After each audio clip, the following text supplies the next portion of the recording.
The UK housing market has stopped. Not crashed, not boomed, just stopped.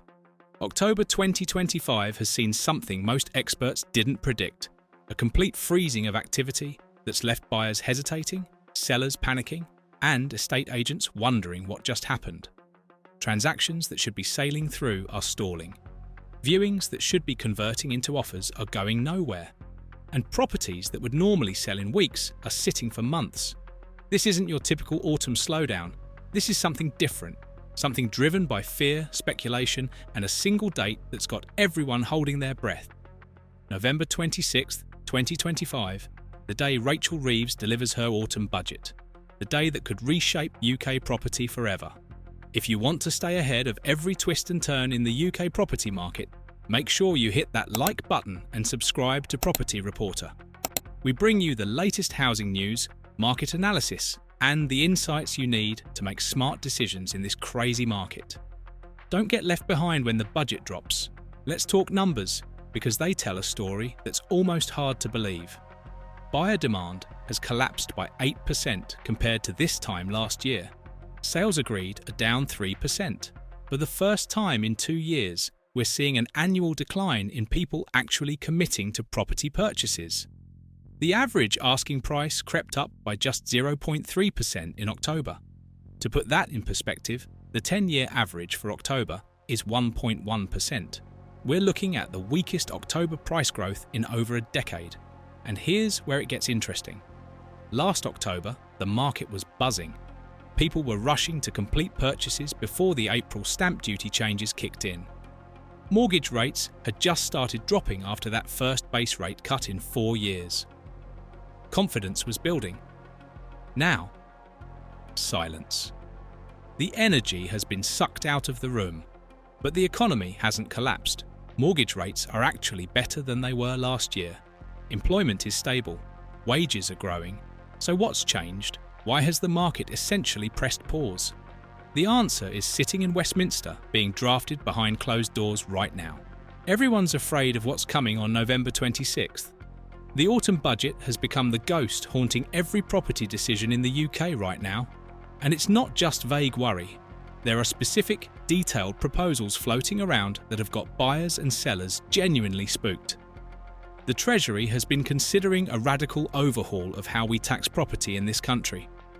We're talking about potentially scrapping stamp duty entirely and replacing it with something completely different. One proposal suggests an annual property tax on homes worth over £500,000. Not a one-time payment when you buy, an annual bill, every single year. The rate being discussed is around 0.54% for properties between £500,000 and £1 million, and higher for anything above that.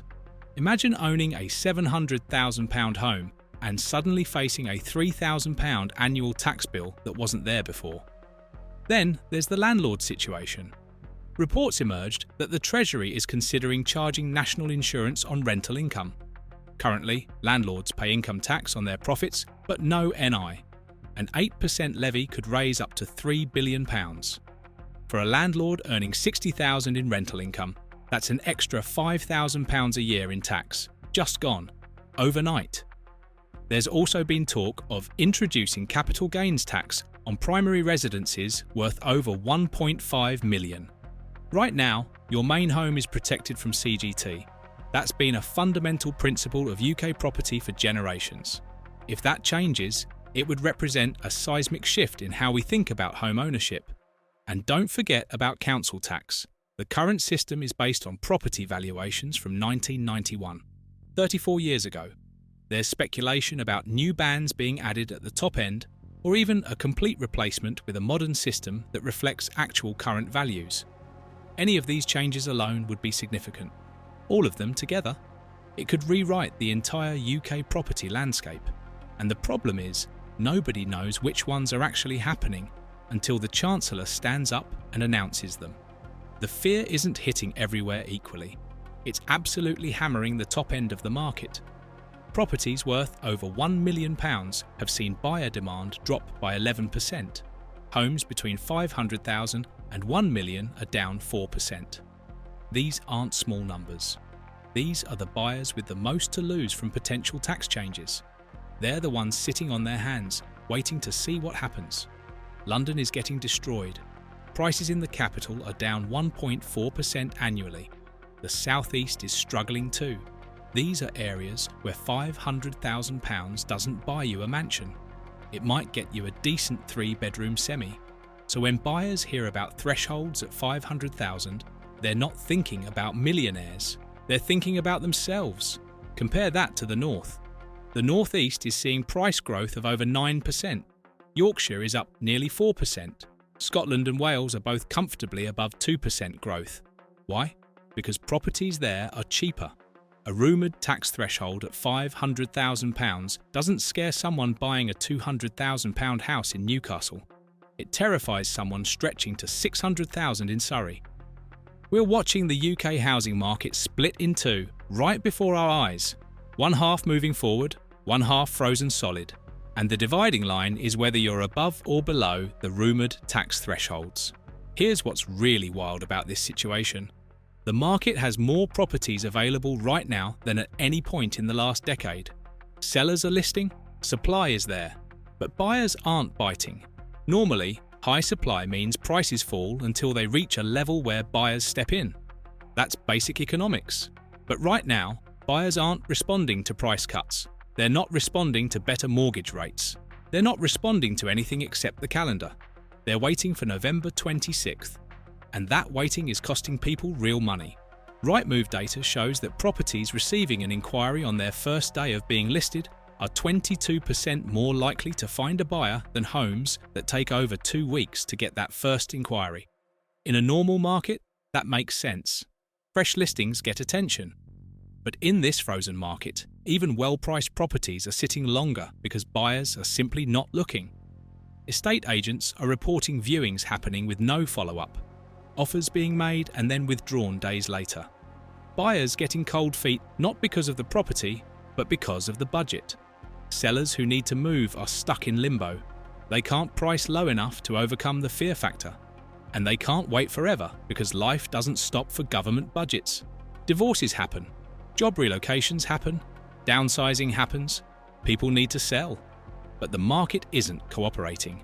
We're in this bizarre standoff where everyone's holding their breath and nobody wants to be the first to blink. Because what if you buy now and the budget introduces massive new taxes? You've just overpaid.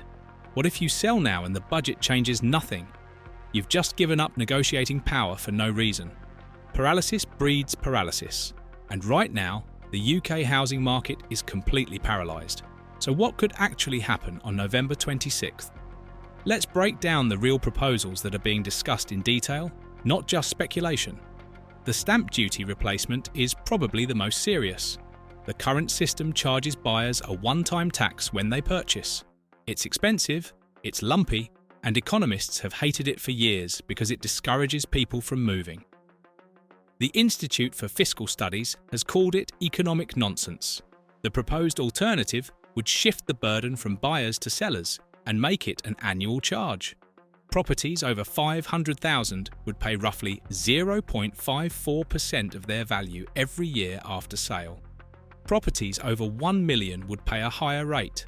The theory is this would remove the barrier to moving while still raising revenue. The reality is it would fundamentally change the economics of home ownership for millions of people. Then there's the National Insurance on Rental Income proposal. Currently, if you earn money from renting out property, you pay income tax on the profits, but you're exempt from NI because it's considered investment income, not earned income. The government is reportedly considering applying an 8% levy, the same rate employees pay, to rental profits. This would raise somewhere between £2 and £3 billion. For landlords, it would slash returns.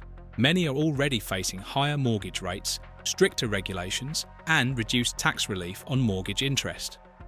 Another big hit could push thousands out of the sector. And when landlords exit, they sell to owner-occupiers or other landlords. Either way, rental supply tightens and rents go up, so tenants end up paying for it. Capital gains tax on primary residences is the nuclear option. Your main home has always been CGT-free. It's one of the sacred cows of British property. But with the government desperate for revenue, some reports suggest they're looking at applying CGT to gains on homes worth over 1.5 million. This would overwhelmingly hit London and the South East, where modest family homes can easily exceed that threshold, and it would break a decades-old assumption that your home is your tax-free castle. Council tax reform is the least sexy but potentially most widespread change. The current system is insane. Your tax bill is based on what your property was worth in 1991. A flat that was worth $60,000 then might be worth $400,000 now. A house worth $200,000 then might be $2 million now. But both are still in the same rough tax bands. New bands at the top, or a complete revaluation, could shift billions in tax from poorer households to wealthier ones. Which sounds fair until you realise wealthier households vote more, donate more to political parties, and make more noise. Any of these happening alone would be big news. Multiple happening together would be historic. And the Treasury is apparently considering all of them. The irony of this entire situation is that doing nothing has become the most expensive option for many people. If you're a seller who needs to move, every week you wait is a week of mortgage payments, bills, and stress.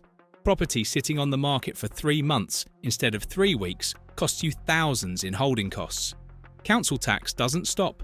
Building insurance doesn't pause. Energy bills for an empty property that needs to be heated for viewings keep coming. And if you're in a chain, you're holding up other people too, which means solicitors are circling. Estate agents are getting frustrated, and everyone's patience is wearing thin. The pressure is immense. If you're a buyer who's found the right place, hesitating could mean someone else with more courage swoops in. Or it could mean the seller pulls out of their own purchase chain because they're tired of waiting. There are stories emerging of buyers who had offers accepted in September, went through the survey process, got their mortgage offer, and then just stopped. Cold feet. Not because anything was wrong with the property, not because the survey revealed problems, just because the budget was coming and they wanted to wait. Now those sellers are back to square one. Property back on the market. Time wasted. Money spent on legal fees for nothing. The decade-high supply of properties means sellers have no pricing power. Buyers can negotiate hard right now, really hard. In a normal autumn market, sellers might expect to achieve within 5% of asking price. Right now, 10 to 15% under asking is becoming common for properties that have been sitting for a while. Buyers can make cheeky offers, and sellers are actually considering them because they know the alternative is sitting empty for months. But they're not, because they're scared. The rational move for a buyer right now is to lowball everything, knowing sellers are desperate. But buyers aren't being rational. They're being emotional. They're reading headlines about potential tax changes and thinking, what if I buy now and next month everything changes and I've made a terrible mistake? Fear is expensive. It costs both sides money. Meanwhile, interest rates aren't guaranteed to stay low. Mortgage rates have been gradually creeping up again as lenders wait to see what the Bank of England does next. The base rate is currently at 4%. Another cut is expected eventually, but the timing is uncertain. The bank's Monetary Policy Committee is caught between persistent inflation that won't quite die and an economy that needs stimulus. They're moving cautiously, very cautiously. Some economists predicted rates would be down to 3.5% by now. That hasn't happened. If you lock in a rate now and rates drop after the budget, you lose. If you wait and rates go up, you lose. And most mortgage offers are only valid for 6 months. So if you got an offer in September to beat the budget uncertainty, that offer expires in March. If your purchase hasn't completed by then, you need to reapply, at whatever rate exists then. It's a timing nightmare. The first-time buyer situation is particularly brutal. Many have been saving for years, finally have a deposit together, and now they're facing a market where sellers are desperate but won't drop prices enough because they're convinced the budget might change everything. First-time buyers already get better stamp duty treatment than existing homeowners. They pay nothing on the first £300,000, so the proposed changes to stamp duty might actually benefit them. But they don't know that for sure. And the uncertainty is paralysing them just like everyone else. So first-time buyers are stuck overpaying for properties in a frozen market, or waiting and risking being priced out if the budget fears turn out to be overblown and demand comes flooding back. Some are trying to time it perfectly, waiting until November 27th, the day after the budget, to start house hunting, assuming they'll have perfect clarity and can move fast. But they're not the only ones with that plan. If the budget turns out to be a nothing burger, you could see thousands of first-time buyers flood back into the market simultaneously. Demand surge, prices jump, and suddenly the properties they were looking at in October are out of reach. For landlords, the calculation is even more complex. If national insurance on rental income becomes reality, the returns on property investment drop dramatically. Let's do the math on a typical scenario. Say you own a property worth £400,000 with a £200,000 mortgage at 5%. Your annual mortgage interest is £10,000. Your rental income is £24,000 a year. After mortgage interest, maintenance, insurance, and letting agent fees, you might clear £6,000 in profit. You pay income tax on that. If you're a higher rate taxpayer, that's 40%. So you're down to £3,600 actual cash profit. Now add an 8% national insurance charge on the £24,000 rental income. That's another £1,920. Your £3,600 profit just became £1,680, more than halved. And that's before considering void periods, problem tenants, or major repairs. Some landlords are looking at those numbers and thinking it's not worth it anymore. They're preemptively selling up. But if they sell now and the NI change doesn't happen, they've exited a good investment for no reason. If they wait and it does happen, they're stuck with assets that are less profitable and potentially harder to sell because other landlords will be dumping property too. The landlord exodus has been happening slowly for years. Every tax change, every regulatory burden pushes more out. This could be the final straw for thousands. And when landlords sell, they usually sell to owner-occupiers, not other landlords. So rental stock decreases, supply and demand dynamics shift, rents go up, tenants suffer. The whole system groans under the pressure. Nobody wins in this environment, everyone's losing something, even if it's just time and opportunity.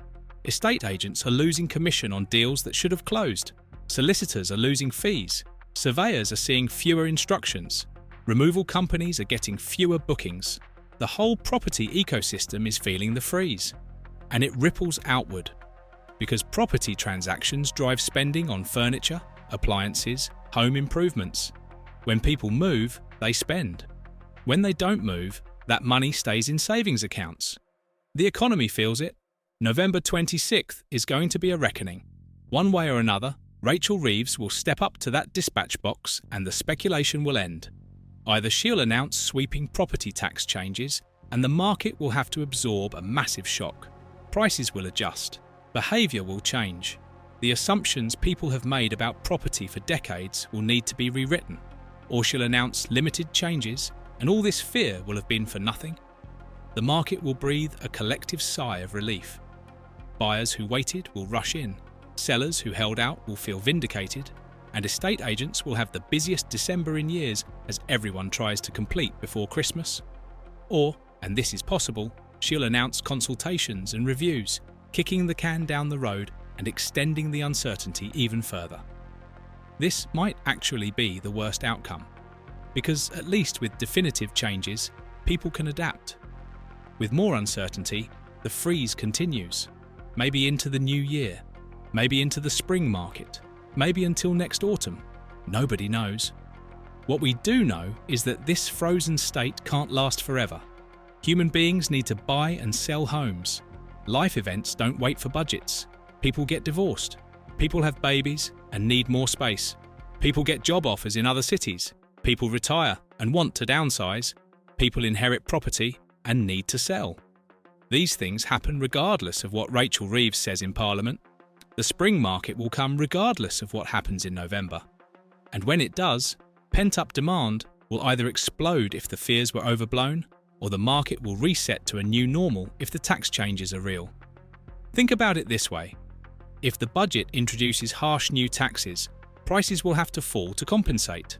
A property that would have sold for $600,000 in a world without annual property tax might only fetch $550,000 in a world with it. Buyers will factor the ongoing tax cost into what they're willing to pay, Sellers will have to accept lower prices or not sell. The market will find equilibrium. It always does. But it might take 6 months. It might take a year. During that adjustment period, transaction volumes will stay low, and that's painful for everyone involved in property. If the budget introduces no changes or minimal changes, the release of tension will be instant. Every buyer who was waiting will suddenly have no reason to wait. Every seller who was holding out for a better price will have leverage again because demand is back. You could see a surge in activity that pushes prices up in the short term, especially in London and the south where the freeze has been most severe. Supply is there, demand is there. It's just been suppressed. Remove the suppression and boom!